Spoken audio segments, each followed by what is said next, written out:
Bismillah ar-Rahman ar-Rahim. Assalamu alaikum, dear listeners. Thank you for joining again on this podcast, Light of Reflection, where we're talking about Quran and Ahlul Bayt alayhi salam in this particular series. In the last discussion, we were talking about Surah Al-Waqia verses 77, 78, and 79.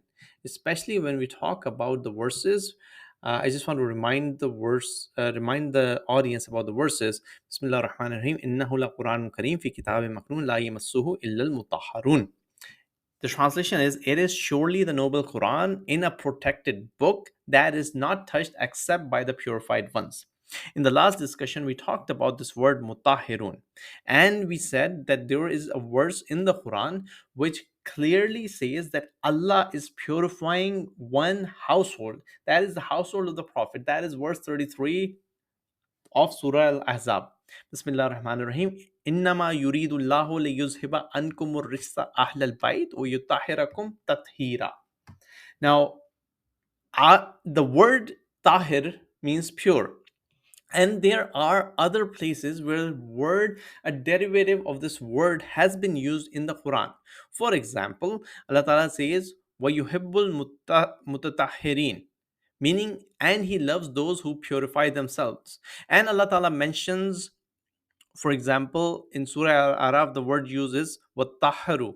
And then Allah Ta'ala mentions in Surah Tawbah, خُذْ مِنْ أَمْوَالِهِمْ صَدَقَةً تُطَهِّرُهُمْ وَتُزَكِّيهِمْ بِهَا.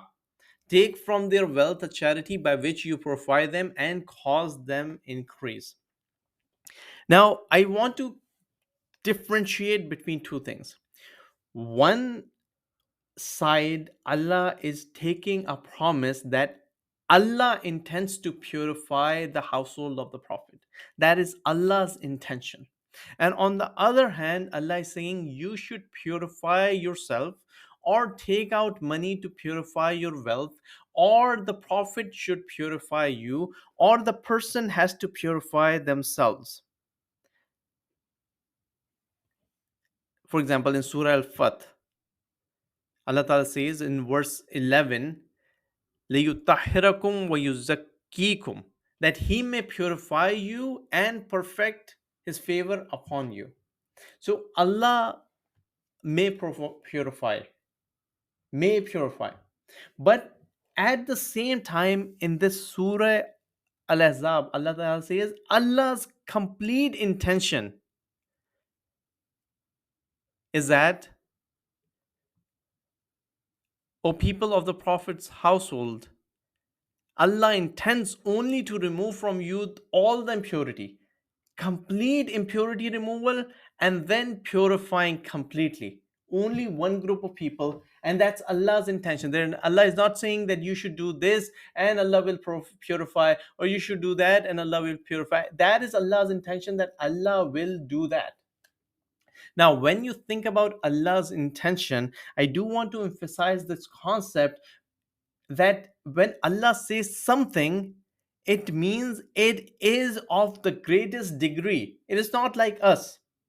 So, for example, when Allah Ta'ala says that the Qiyamah is close, the Quran was revealed 1400 years ago, and up till now, the Qiyamah has not come, right?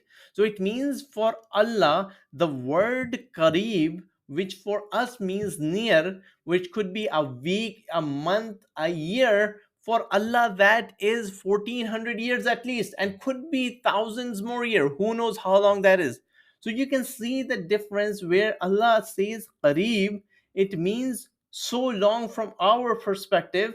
So when Allah says pure, complete purity, it must be a purity of the next level, not like the purity of our mentality, like where our mind can go. This is purity of the next level, which we cannot comprehend.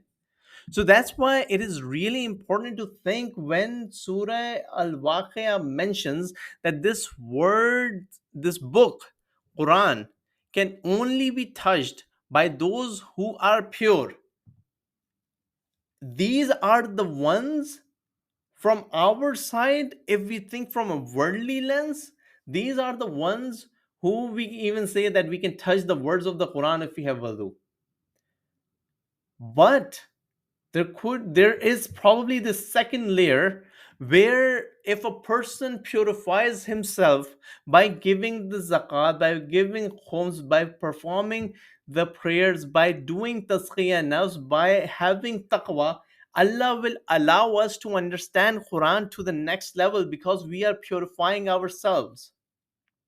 But then there are these group of people who Allah has purified himself, and this particular group are the true, they not only touch the Quran, embrace the Quran, they are the inheritors of the Quran, as mentioned in Surah Fatir verse 32. So literally, as we started from the beginning, what the Prophet mentioned in that sermon of Ghadir, that I am leaving two things with you, Quran and Ahlul Bayt alayhi salam, they will not depart from each other till they find me and reach me at the pond of Kauthar.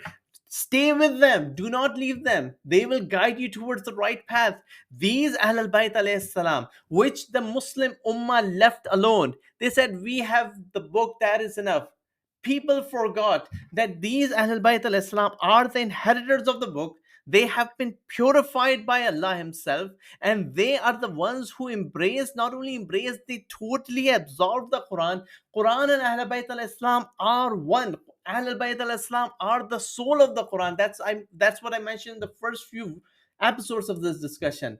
And if you ignore one, the soul, and you just take the body, how can you totally get the true teachings and the message of the Quran that Allah revealed in essence?